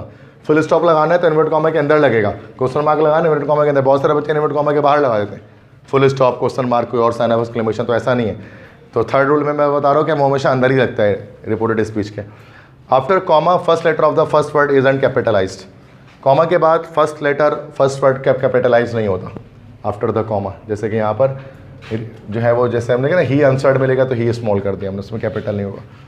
तो ये सिंपल रूल्स हैं हमारे पास इन्वर्टेड कॉमास के अंदर। के इन्वर्टेड कॉमा का एक इस्तेमाल तो मैंने बता दिया आपको कि स्क्वायर कोट्स होते हैं, और ये हमारे पास कोटेशन मार्क्स जब इस तरह से आ जाए ना कोट्स की सूरत में, उसको हम कोटेशन मार्क्स कहते हैं। तो इन्वर्टेड कॉमास के दो इस्तेमाल है, स्क्वायर कोट्स भी यूज़ कर सकते हैं और कोटेशन मार्क के तौर पे भी इस्तेमाल कर सकते हैं, ठीक है। दोनों पॉसिबिलिटीज़ जो है वो हैं। अच्छा, अब सेमी कॉलन है। सेमी कॉलन का एक यूजेज मैंने आपको इससे पहले बता दिया है। सेमी कॉलन का और भी कोई यूज़ हो सकता है कि semi colon is use in the list with internal commas. अगर कोई ऐसी लिस्ट है जिसके अंदर पहले से एक कॉमा मौजूद है, इंटरनल कॉमास मौजूद है, तो फिर उसके लिए हम क्या करते हैं, सेमी कॉलन इस्तेमाल कर सकते हैं, ठीक है। तो एग्जाम्पल्स हैं, कुछ भी एग्जाम्पल्स यहाँ पर मैंने लिखे हैं, ठीक है। माई फेवरेट टीचर्स हो गया समय when I was in matric in actually Rahman Children's Secondary School, so there were my favorite teachers who taught me in that class in 2006 way back। तो वो उसमें sir Nafees my Islamic teacher, तो मुझे इस्लामियत पढ़ाया उन्होंने, ठीक है। And sir Akram my mathematics teacher, a great teacher of mathematics here. And miss Nusrat my Urdu teacher, she taught me Urdu. तो ये मेरे फेवरेट टीचर्स थे। तो my favourite teachers of matric word sir Nafees comma my इस्लामियत टीचर, ठीक है। तो यहाँ पर आप देख सकते हैं कि ये मैंने इनको पहले तो कॉमा की मदद से मैंने उसको एक्सप्लेन किया, उसके बाद दूसरे टीचर आए सर अकरम, उसके बाद तीसरे टीचर आई मिस नुसरत, तो मैंने सबको सेमी कॉलन से जुदा किया। अब यहाँ कॉमा नहीं लगा सकता था मैं, तो कॉमा पहले ही लग रहा है वो टीचर्स को एक्सप्लेन करने के लिए कि sir Akram my mathematics teacher, अब miss Nusrat my this teacher. तो इसके लिए मैंने क्या किया, फिर मैंने इस लिस्ट को सेपरेट करने के लिए सेमी कॉलन यूज़ कर लिया। अगर इंटरनल कॉमास पहले से मौजूद हो तो फिर सेमी कॉलन यूज़ किया जाता है सेपरेट करने के लिए, ठीक है। जैसे यहाँ पर किया गया ही रिकॉर्डेड टेम्परेचर। अच्छा, सेकंड सेंटेंस देखिए, अगर पहले से समझ में नहीं आया, he recorded temperatures of these places, Thatta Sindh, Lahore Punjab and Sibi Balochistan.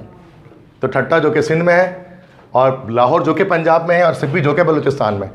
तो ठट्टा और सिंध के बीच में कॉमा लगेगा। अब दूसरा आना है, सेकंड लिस्ट लानी है तो फिर सेमी कॉलन लगेगा। फिर लाहौर पंजाब, फिर एक और लाना है तो फिर semi colon, and Sibi Balochistan, ठीक है। इंटरनल कॉमास अगर पहले से आ जाए तो ये भी सेमी कॉलन का एक बड़ा इस्तेमाल है। इसके बाद एक कॉलन होता है हमारे पास। कॉलन क्या होता है, कॉलन दैट इज दो इस तरह से डॉट्स होते हैं, अप डाउन, दो डॉट्स आ जाए तो दिस इज एक्चुअली सिंपल एक कॉलन कहलाता है हमारे पास। तो use a colon to introduce an item or a series of item, do not capitalize the first item after the colon unless it's a proper noun. एक list को निकालने के लिए, जैसे नॉर्मली आपने बहुत यूज़ किया होगा कि following are the main types of the bonds, ये लिख दिया, उसके कॉलन लगा देते हैं। कोई लिस्ट को शुरू करने के लिए कॉलन लगाते हैं कि आगे अब मैं लिस्ट इंट्रोड्यूस कर रहा हूँ कोई, जैसे you may be required to bring many things, colon, sleeping bags, pens, utensils and warm clothing.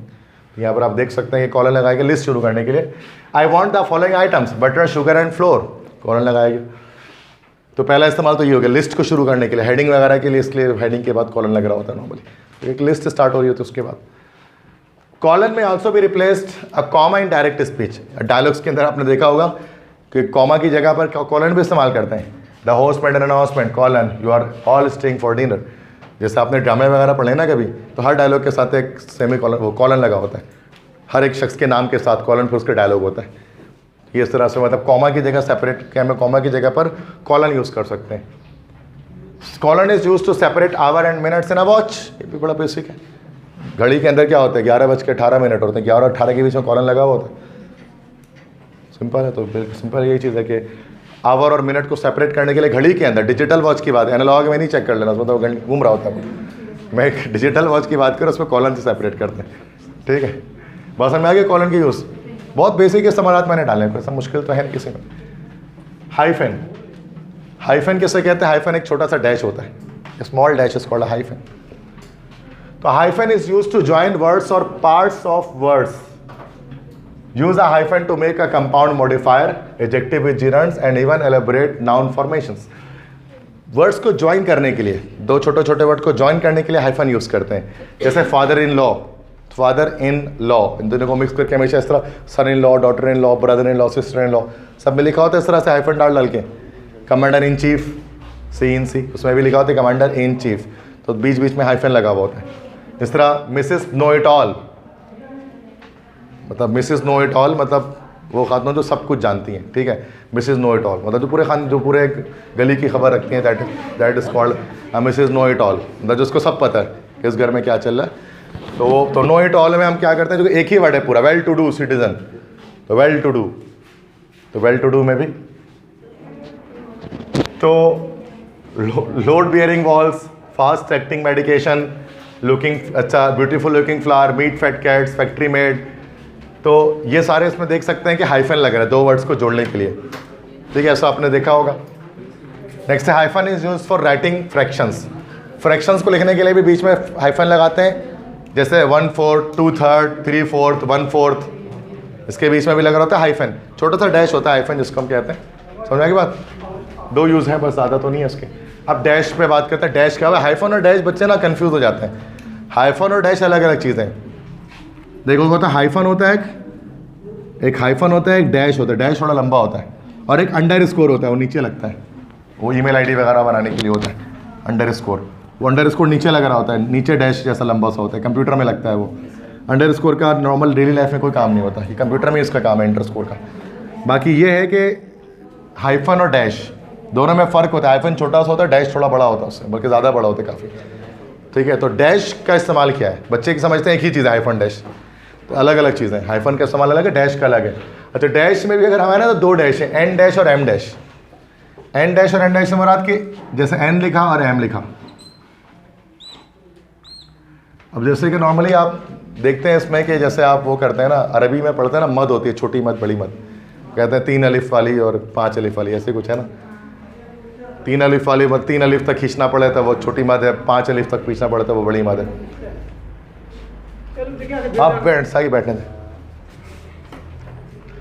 ठीक है। तो छोटी है, अब जो है ना वो हमारे पास जो है वो ये जिस तरह से छोटी मद और बड़ी मद अरबी में होती है ना, वैसे ही एन डैश और एम डैश होता है, ठीक है। एन डैश मतलब एन जितना बड़ा होता है उतना बड़ा होता है, एम मतलब एम जितना बड़ा होता है, तो इसलिए एन डैश और एम डैश कहते हैं उसको। एन थोड़ा छोटा होता है, एम बड़ा होता है उसके मुकाबले।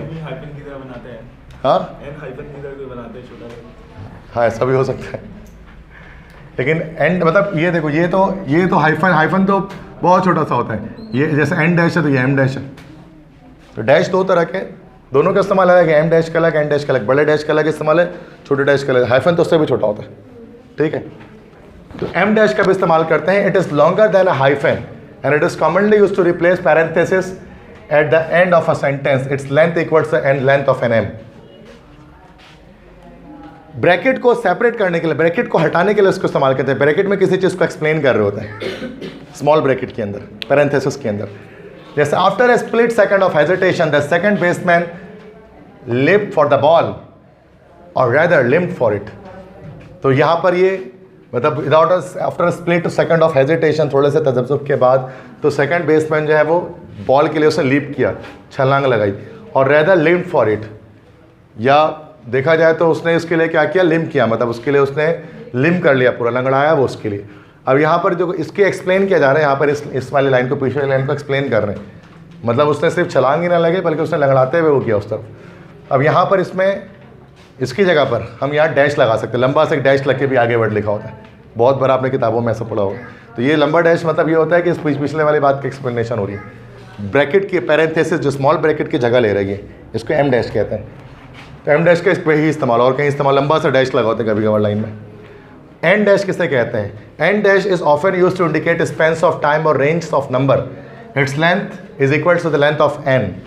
ये बड़ा बेसिक इसका इस्तेमाल है। जैसे the teacher assigned pages 47 to 71 of chemical grammar for tonight's reading material, तो पेज नंबर 47 to 71 लिखते हैं इस तरह से डैश करके, ये एन डैश होता है, ये हाइफन नहीं होता, ये दिस इज एन डैश, ये एम डैश भी नहीं होता। ऐसा the schedule window for the cable installation is this to this PM, class timing लिखते हैं इतने बजे से इतने बजे तक चलेगी, तो बीच में ही इसमें एन डैश इस्तेमाल हो रहा होता है, ठीक है। तो वैसे देखने में बज़ाहिर हमें लगता नहीं है, एक ही जैसा लगता है, hyphen, en dash, em dash, लेकिन तीनों अलग अलग पंक्चुएशन मार्क्स हैं। डिटेल में अगर हम जाएँ तो अलग अलग हैं, ठीक है। यूजेज भी समझ में आ गए सारे, इसको इस्तेमाल कहाँ कर रहे हैं। पैरेंथेसिस या स्मॉल ब्रैकेट का इस्तेमाल इंग्लिश में कहाँ पर होता है? मैथमेटिक्स में इसका अलग इस्तेमाल है। मैथमेटिक्स में तो सबसे पहले जिस चीज़ से काम करना है उसको स्मॉल ब्रैकेट में डाल लेते हैं, इसको पैरेंथेसिस कहते हैं। मैथ्स के अंदर कैसा बोर्ड मास रूल होता है ना, अभी पहले ब्रैकेट और ओपन करें, उसके बाद डिवाइड मल्टीप्लाई जो करना है करें। अब यहाँ पर पैरेंथेसिस ब्रैकेट का इंग्लिश में क्या काम है, ऐसे लिखते हुए राइटिंग्स करते हुए कि राउंड पैरेंथेसिस को राउंड ब्रैकेट भी कहते हैं, स्मॉल ब्रैकेट भी कहते हैं, पता ही होगा आपको।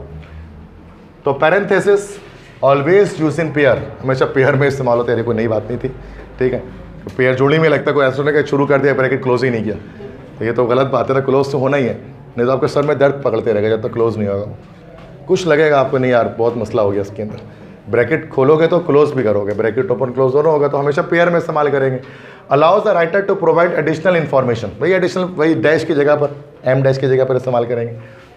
The parenthesis material might be a single word, a fragment or multiple complete sentences. Its presence has no effect on the grammar of the real sentence. मतलब इसको लगाओ ना लगाओ उससे फ़र्क नहीं पड़ता, मतलब इसके अंदर स्मॉल ब्रैकेट के अंदर जो भी चीज़ होगी उसको लगाने से कोई फ़र्क नहीं पड़ने वाला सेंटेंस के अंदर। जैसे कि the Quaid-e-Azam Karachi born 5 feet 11 inches tall towering personality is my ideal politician. अब कायद-ए-आज़म को एक्सप्लेन कर रहे हैं आप इसके अंदर, तो अगर ये नहीं भी हटाओगे तो Quaid-e-Azam is my ideal personality, तब भी सही है, politician. Ali Haider has been appointed CEO, अब ब्रैकेट में कभी कभार उसकी फुल फॉर्म लिखती chief executive officer of the merged company, तो ये नहीं हटा भी दोगे अगर इसको तो सेंटेंस कंप्लीट ही होगा। पैरेंथेसिस को बस समझ में आ गई, ये अब सवाल होता है पैरेंथेसिस का, एक्सप्लेनेशन देता है पीछे दिए लिखे गए वर्ड्स का, जैसे डैश कर रहा होता है काम, जो काम वो काम यही कर रहा होता है, ठीक है। तो बस ये यहाँ पर सारे टॉपिक्स हो गए हमारे पास, ठीक है। अब यहाँ पर हमारे पास कुछ MCQs हैं, तो वो देख लेते हैं भाई। Which of these sentences has the comma in the right place, किस सेंटेंस में कॉमा जो है वो राइट प्लेस में लगा है, ठीक जगह पर लगा है?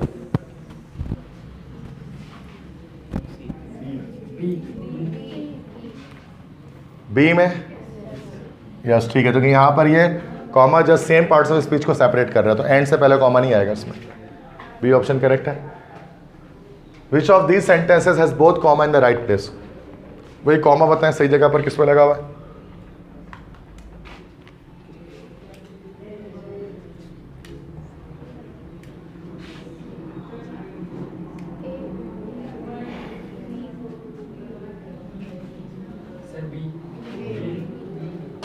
I play sport, फुटबॉल और cricket every Sunday. Every Sunday पहले आएगा तो उसमें कॉमन नहीं, अच्छा यहाँ पर ना इसका एक अलग इस्तेमाल है। देखो अभी मैंने बताया था ना आपको कि ये जो ब्रैकेट है ना, स्मॉल ब्रैकेट, इसकी जगह पर 2 कॉमा भी यूज़ कर सकते हैं। 2 कॉमा जो है ना वो भी पिछले वाले वर्ड को एक्सप्लेन कर रहा होता है। तो I play sport every Sunday, अब स्पोर्ट को एक्सप्लेन कर रहा है फुटबॉल एंड क्रिकेट, तो 2 कॉमा के बीच में भी लगा सकते हैं इसको। सेम वही पैरेंथेसिस वाला इस्तेमाल है, ये डैश भी यूज़ कर सकते हैं इसकी जगह पर, एक ही इस्तेमाल। तो बी ऑप्शन करेक्ट होगा। यहाँ पर बताएं which of this sentences has both comma in the right places, सही प्लेस पे दोनों कॉमा किस पे लगा हुआ है?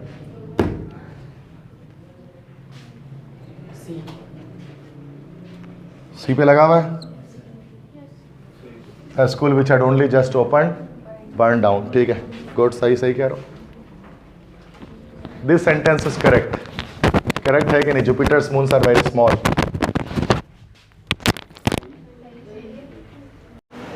ठीक है, Jupiter's moons are very small, सही है ना, ट्रू है ना, सही सेंटेंस है। वैसे जुपिटर के चांद छोटे नहीं है, सबसे बड़ा चांद जुपिटर का ये गैनीमेड जो बिगेस्ट मून है हमारे सोलर सिस्टम में। This sentence is correct, the sun's hot today, true false? True लगता है, क्योंकि ना इस तरह से सन इज की शॉर्ट फॉर्म है, द सन्स हॉट टुडे, मतलब सन इज हॉट टुडे, तो कंडेंस फॉर्म है ये, होता है ना, इस तरह से भी कर सकते हैं। सन्स मतलब sun is hot today, apostrophe s, जैसे बोलते हैं ना ही इज गुड, तो क्या मतलब होते हैं उसके? He is good, he is good, lives good, क्या किसमें होता है? इसमें LG ऐसे करके बना होता है, LG में पता नहीं इस तरह से कुछ बना होता है LG, तो LG में लिखा होता है लाइफ्स गुड, फुल फॉर्म है LG की, LG कंपनी है, टीवी वगैरह होता है उसका, तो इसमें लिखा होता है LG में लाइफ्स गुड, तो मतलब life is good, lives good, LG की फुल फॉर्म है, ये कंपनी है, ये टीवी वगैरह बहुत बनाती है, पता ही हो, अब तो शायद नहीं बनाती अक्सर, बहुत महंगे होते हैं तो बातें ही नहीं है सर, मॉनिटर वगैरह बनाता है। अब लोकल चीज़ें ज़्यादा आती है।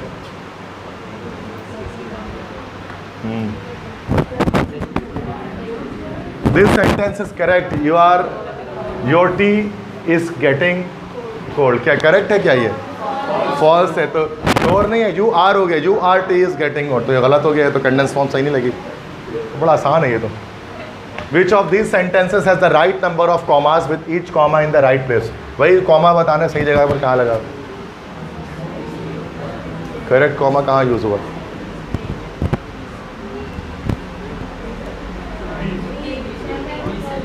माई friend who retires this year wants to live in Spain और फ्रांस। सही, बी ऑप्शन करेक्ट है। इसमें बताइए, वही कॉमा है, कॉमा कहाँ पर सही लगा हुआ है? करेक्ट कॉमा कहाँ है? Kim, Sue and Phil, my oldest kids, have all got blonde hair. Yes, C option. मसला है तो पूछ सकते हैं। ए और सी सेम है क्या? नहीं, कहाँ सेम है? तो ये वाला केस थोड़ी ना, यहाँ पर कंपाउंड सेंटेंस थोड़ी ना है जो यहाँ पर कॉमा लगा देंगे। अब देखिए, यही तो मसला है कि छोटे छोटे वो पंक्चुएशन मार्क होते, देखना पड़ता है उसमें, वरना हम लोग इग्नोर करते हैं नॉर्मली, क्या पंक्चुएशन मार्क जहाँ लगाने लगाओ, लेकिन बहुत ज़रूरी है इसको लगाना। अच्छा, इसमें बताएं करेक्टली पंक्चुएटेड सेंटेंस कौन सा है? इसमें पंक्चुएशन मार्क करेक्ट लिखी गई है।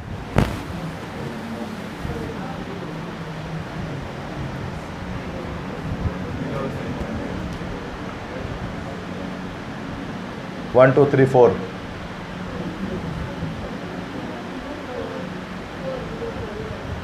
फोर करेक्ट है।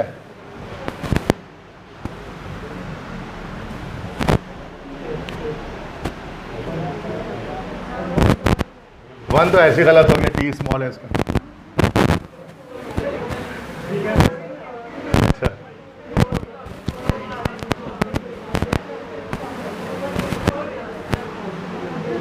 सेकंड है, the speaker was saying I am happy to. Question mark की जरूरत तो थी नहीं उसके अंदर। The speaker was saying I am happy to when the bomb exploded. अच्छा, कॉमा आ गया ना यहाँ पर। यस, बस ये फोर्थ करेक्ट होगी।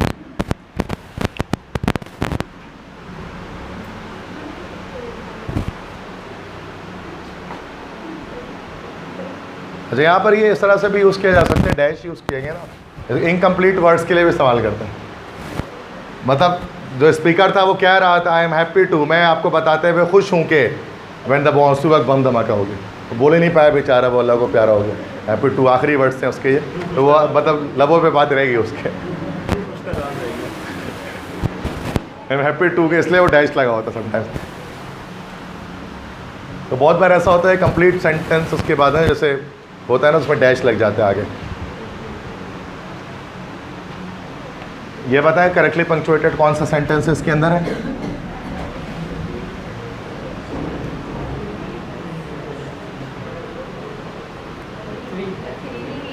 Well we have finished our work for the day. सही है, 3 है बिल्कुल। वेल एक एडवर्ब है इसलिए शुरू में आया, तो फिर दैट से वजह कॉमा लगा देंगे। इसमें बताइए विच of the following sentences is correct punctuation marks?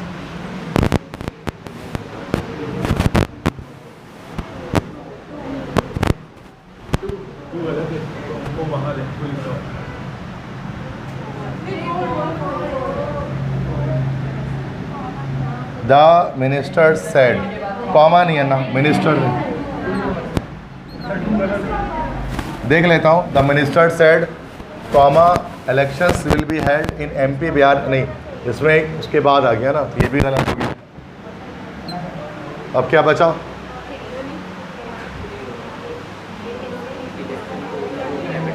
अच्छा, आई थिंक ये नहीं ना, यही है मतलब सही ना, तो फुल स्टॉप। टू को देखते हैं, चेक करते हैं, फिर ही देखते हैं। Elections will be held in, ये तो गलत हो ही गया। Minister elections will be held in MP Bihar and Orissa, comma नहीं है। यस, टू ही करेक्ट है। यहाँ पर जो फुल स्टॉप होता है ना, फुल स्टॉप को एंड में हम लिखते हैं, आखिरी में। बाकी जो क्वेश्चन मार्क होता है साइन ऑफ एक्सक्लेमेशन होता है वो अंदर आता है। ऐसे ही कहा था ना मैंने पिछले रूल्स के अंदर, पीरियड अंदर आएगा, full stop.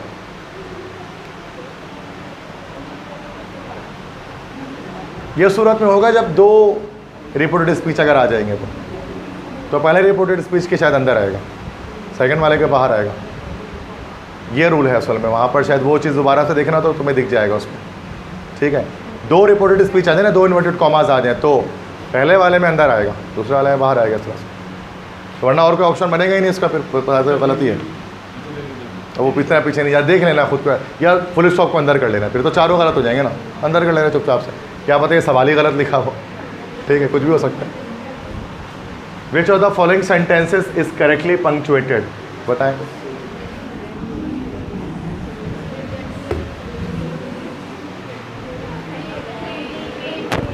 The speaker said please lend me your ears. 3 जैसे 3 हो जाएगा, बिल्कुल ऐसे ही। Please lend me your ears, ठीक। अब इसमें भी देखें फुल स्टॉप बाद में ही लगा रहे उसको, तो सही है, बस बाद में ही लगाओ। तो एक जगह गलत है, हर जगह गलत तो नहीं होगा ना। सी थर्ड है ना भाई। ये बताइए करेक्टली पंक्चुएटेड कौन सा है। हाउ फास्ट टाइम फ्लाइज, 1 है, कितने जल्दी वक्त गुजर जाता है। ये असल में एक एक्सक्लेमेटरी सेंटेंस है, ठीक है जी। Choose the correctly punctuated sentence. दोबारा, O king I am thy humble servant, ए बादशाह मैं तुम्हारा आजिज़ खादिम हूँ। O king I am thy humble servant, yes ठीक है, 2 सही। ओ किंग को सेपरेट किया गया। इसमें वो भी हो सकता था, साइन ऑफ एक्सक्लेमेशन से भी बना सकते थे। Which sentence has the correct punctuation, बताइए। Sara studying German physics and chemistry this year.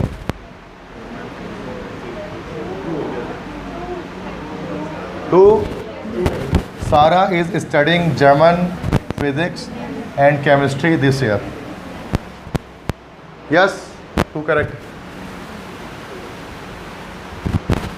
Which of the given 4 option reflect the correct use of punctuation. हाँ ठीक है, करेक्ट पंक्चुएशन देखें दोबारा से। भुवन, ये कौन है? भुवन बाम, चल बोलो बोलो बोलो। हाँ 2, Bhuvan always enjoyed sweets, patties, marshmallows and chocolate cakes. सही 2 ही होगा ना।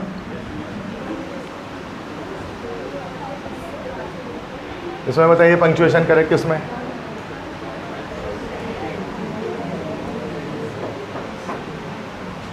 आई shall repay the loan tomorrow he said, 3 होगा। I shall repay the loan tomorrow he said. देखो इसमें अंदर आ गया इसमें। तो शायद जब रिपोर्टिंग स्पीच पहले हो ना तो फिर फुल स्टॉप अंदर आता है और बाद में तो बाहर आता है। ये सेंस है क्या? थर्ड नहीं है क्या सही? अच्छा थर्ड में कॉमा कहाँ आया? फर्स्ट और second. He said, he H small होगा ना, सेकंड करेक्ट है, थर्ड कहाँ से? थर्ड कौन कह रहा था?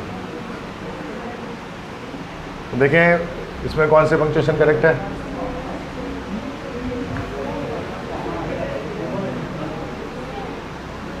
रेनो सेड, थर्ड है। Reno said give me a pen, a pencil and a book. Yes C correct, third correct है, ठीक है ठीक है। This is all about the punctuation. तो अब हो जाएंगे कि इसमें अगर कोई सवाल आता है पेपर में तो ईजिली।